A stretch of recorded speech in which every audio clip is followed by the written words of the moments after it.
Husband duty থেকে এসে 9:30 এসে খাওয়া দাওয়া করে ঘুমাইছে। এমনি সাইডে ব্যথা উঠছে, জানে অপারেশনের রুগী। সঙ্গে সঙ্গে বাইরে ফোন করছি, ভাই তুই একটু আমরা বাইরে ওষুধের লগে মেডিসিনের লগে বাইরে মেডিসিন ঘুরতে আসি। মেডিসিনের দোকান বন্ধ 12:30 থেকে 1টার মধ্যে। তখন আমরা কামানচমনির থেকে রাজবাড়ি দিয়ে জগন্নাথ রোডে যাইতে আসি। এরকম টাইমে কয়েকটা পোলা পাইনি আমরা আটকাইয়া হঠাৎ করে আমার জামাইরে পিঠা আরম্ভ করছে। আমি গেছি ধরতাম আমারও পিঠা যা তা গালি গেল।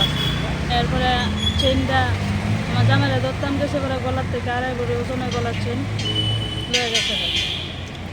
এরপরে গেলাম মহিলা থানার, 112 ফোন করলাম, 112 আইলো। তারা সামনে দিয়ে দৌড়ে যা, তারা দেখাই দেয় তো ছাড় এই গাড়ি, তারা জানা। এরপর তারা আসলে লগে লগে তারা ধরছে না, হ্যাঁ পড়লো। এরপরে আবার গেলাম মহিলা থানার গেছি, মহিলা থানার যেতাম কইছে। গেলাম মহিলা থানার থেকে ফারাইছে আবার মহিলা থানার লিখিত রাখছে, রাখতে আবার ফারাইছে পূর্ব থানাত গেলাম। পরে পূর্ব থানাত কেউ অফিসারই নেই। এবার যাও একজন ছাড়তে পাইছে আপনি কথা কইছেন শুনছি, এই কথা কইছে পরে বাইরে গেছে। এবার পশ্চিম থানার চান, আমরা এরিয়া তো পশ্চিম থানার। আইলাম পশ্চিম থানার, রাত্রে 12টার থেকে 12:30 থেকে ভোর 4:30টার সময় বাড়িতে গেছি। আজকে এখন বাজে রাত্র 10টার উপরে বাজতেছে, এখন অব্দি কোনো আসামিরাও ধরছে না। স্কুটির নাম্বার দেওয়া হয়েছে, সব কিছু দেওয়া হয়েছে। হ্যাঁ নাম দিতাম, নাম করতে দেবো, নাম তো জানি না। কবে ঘটনাটা হয়েছে? ঘটনাটা কবে হয়েছে? 21 তারিখ রাত্রেবেলা। আমার হাজব্যান্ড আছে আমার লোকে, হাজব্যান্ড অসুস্থ মানুষ। আমি বাড়ি ঘর বেচছে, আমি আমার হাজব্যান্ডটা সুস্থ করে আনছি। আর এই অসুস্থ মানুষটারে ফালায় রাস্তা ভিতরে বিটা দিছে। পুলিশের বই কিন্তু মানবতা কিন্তু বিচার পাইছি না। পুলিশের থানা ঘুরতেছি এখন অব্দি।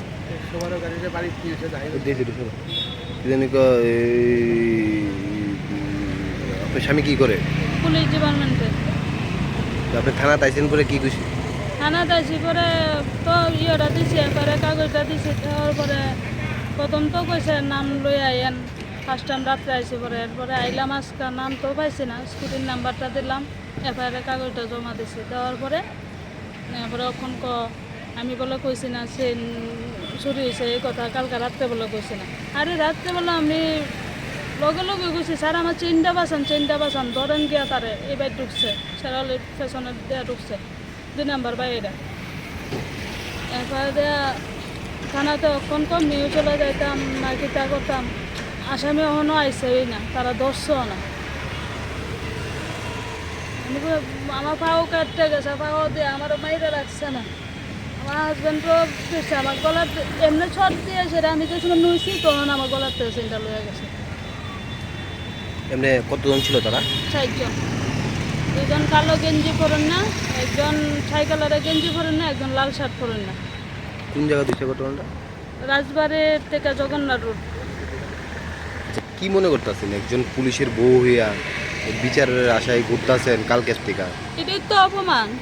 আমি একটা পুলিশের বই আইনের লোক হইয়া, তাই না আমার হাজব্যান্ড একটা পুলিশ ডিপার্টমেন্টে চাকরি করে, অসুস্থ, ডিপার্টমেন্ট পুরা জানে না সেটা। আজকে আমার স্বামী পিঠা খাইছে, অসুস্থ।